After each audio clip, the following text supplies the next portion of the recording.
Hey everybody, Danbythesea here. Okay, yard works, log splitter, electric log splitter, the little ones. Now, they do tend to have some issues. First of all, you got a switch up here behind the guard. You got a button down here. So you're supposed to have one hand on there, one hand on there, so that you don't cut your hands off with a knife. The other issue is, let me first put on my stick here. I got a little pipe I put on the switch so I can rest my arm and press the button. Now it's going to be a little bit loud for a second, but I want to show you something.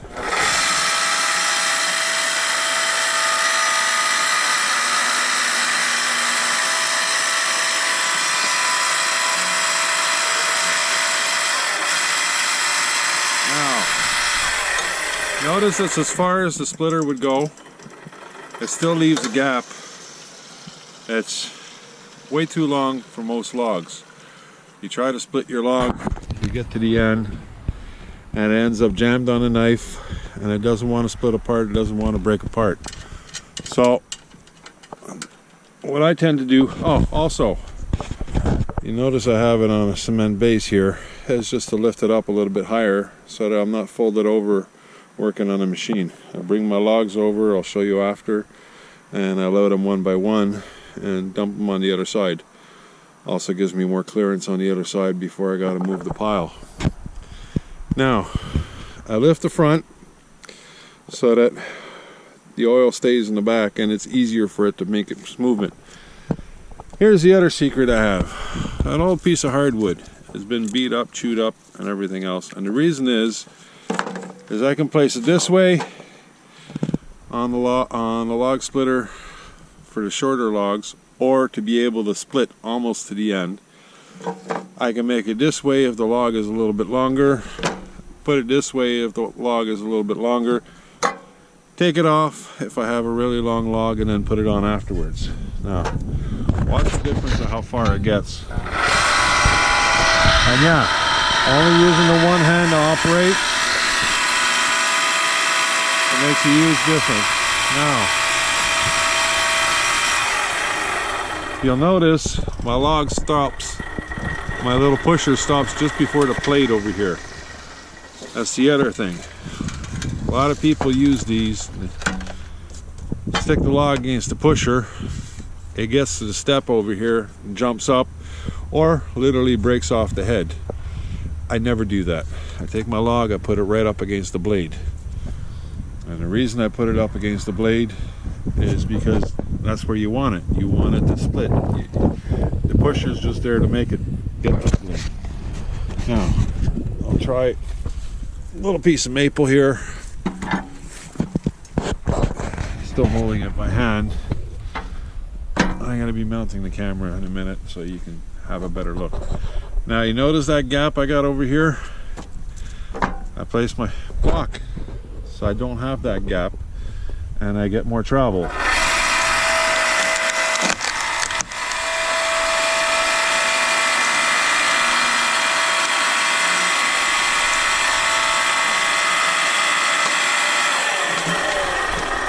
Now, I know this one didn't have a lot of knots or anything else, so it did split.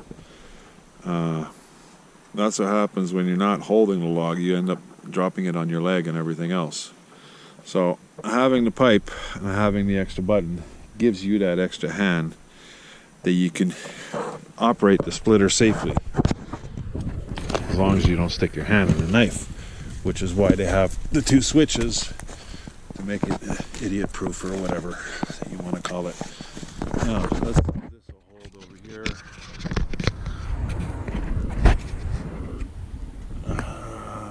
I think we're seeing okay. Now, I will put on my gloves. Normally I have a belt, but I wanted to show you what I do with the bigger logs.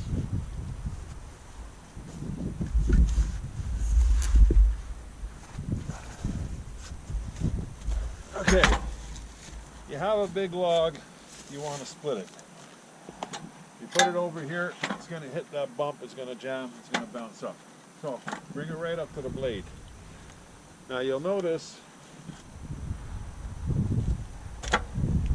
that the log is not centered on the splitter. The reason is I want to remove some of the edge. I'll actually bring it over here outside the inner circle. Break off the edge, break off the edge, break off the edge, break off the edge. Less chances of jamming with the splitter. The other thing is I always try to put the top of the tree towards the knife. For some reason I find it doesn't jam so much. So let's see a bigger one being split.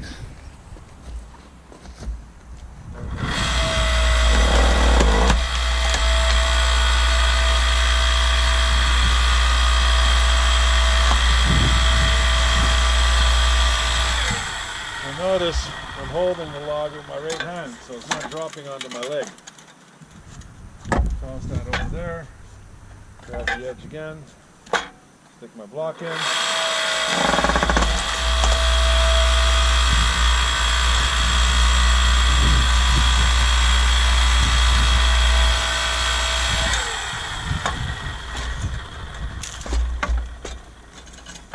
Peel it off, break it off. Take off the edge again.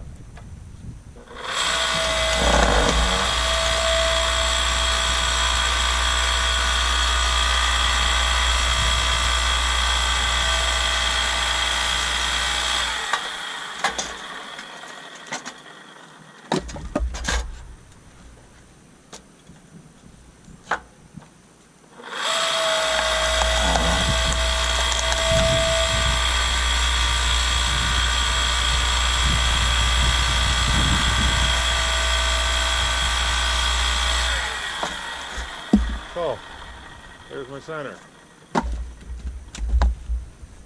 10-12 inch piece of cherry wood. No issues.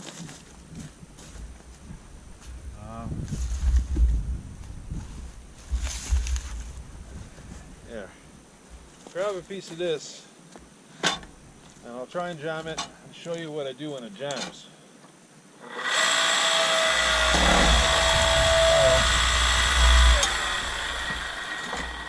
Sorry it didn't jam. Leave yourself a spot so you can re-split.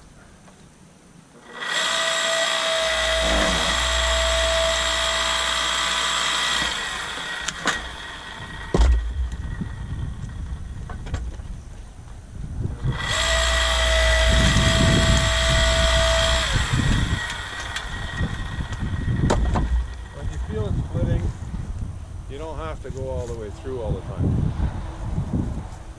Here's a maple with some knots. Maybe we can get this to jam so I can show you. Here, I'll go right down the middle.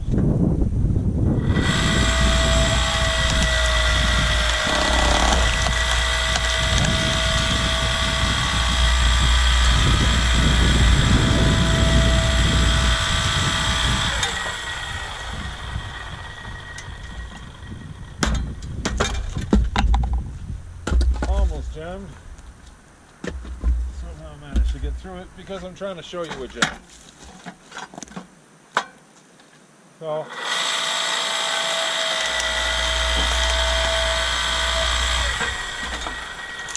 as you can see, I also carry a short handle axe, or a busted handle axe, whatever you want to call it, so that I can break off my pieces that didn't split all the way through. Okay, this should jam.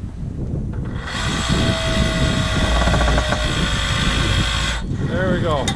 She's jammed. These side guards, without putting your axe head on the axle casing for the pusher for the cylinder, just put it on the edge of your guides on the side, pry it up a little bit, it comes loose. Once it comes loose, you move it to where you want it.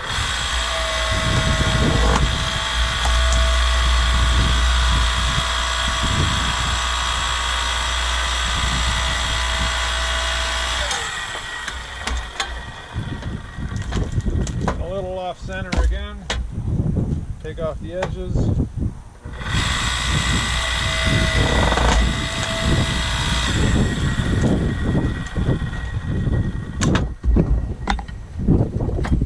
Work your way all the way around.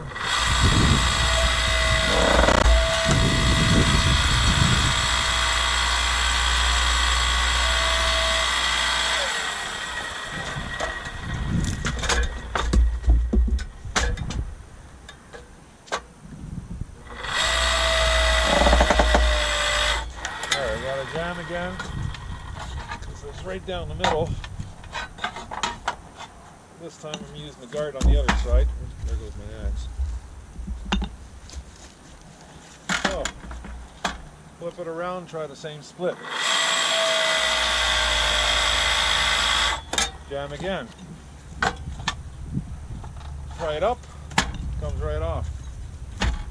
Split it down the middle. Doesn't want to split. Now it starts to get tricky. You don't want to get that blade pushing down and busting that open, because then you got a hydraulic issue. Okay, let's go back to cutting off the edge again.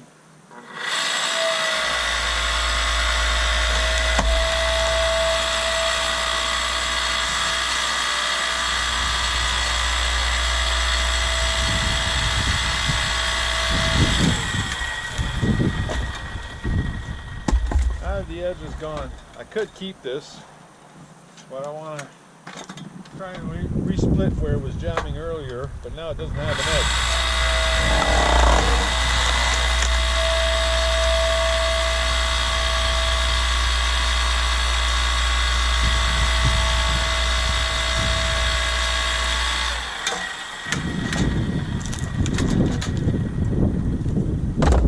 Without having a bark to hold it in place, it's easier for it to break apart.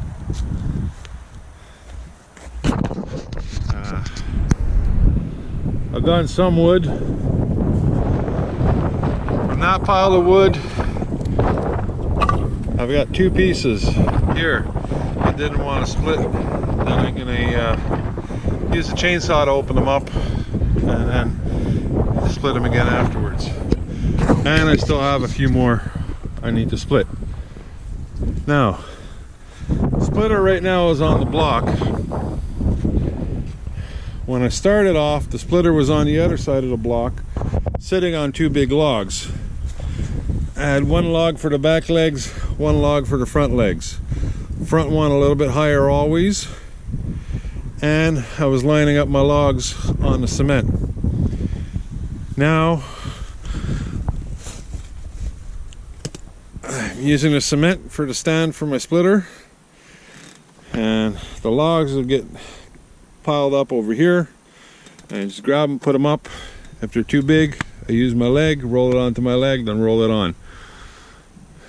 I'm gonna put the camera down. I'm gonna load up my wood, get it ready, and then I'll show you a time lapse as I go through a bunch of wood. And if I get on one that's really gonna jam, I'll show you again. But basically, that's how you can save yourself a whole bunch of trouble with just a little tiny splitter. Sure, you can go out and buy a bigger splitter. This one was actually given to me. The pipe was already on. This guy that had it before was tired of the logs jumping up in his face while he wasn't able to put his hand there to protect himself. But he hadn't figured out the little magic block, and he hadn't figured out to put the logs right up against the knife. It literally changed the way the splitter operates. Pipe is real simple. Just a little pipe that goes on top, and it's wore out from just having my arm going on it. The other thing, every once in a while you got to take out whatever wood is stuck behind the guard and make sure the fan isn't full of crap. Okay, hope to be bringing you more videos more often. I've been kind of busy with stuff and been neglecting you guys, but please make sure to subscribe to the channel. I really got to get to 1,000 subscribers And thanks for watching. Feel free to share. Be safe out there. Yeah, I got safety glasses. I got my gloves on. I'm going to be putting on my weight belt. Time to split some wood. Talk to you later.